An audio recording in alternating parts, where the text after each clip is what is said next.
Ini pemilik layangannya, Pak Coli. Kira-kira berapa umur tak sekarang, Pak? 40 lebih. 40 lebih, sudah hampir 50 belum? Belum. Belum ya? Oh iya, ini beliau. Beliau suka juga memain layangan di sini. Satu grup dengan Pak Hendra, Pak Alimudin, Di.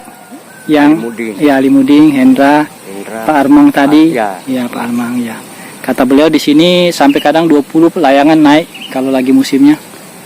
Ada 2 kelompok di daerah Sijeling ini. Pertama di sini, kemudian di sebelah sana lagi ada. Di sini. Oh, di Jalan Turungang namanya. Ya. Nah, itu. Jadi anak tak mengambil layangan? Enggak. Pulang aja. Oh, pulang saja dia. Oh iyalah.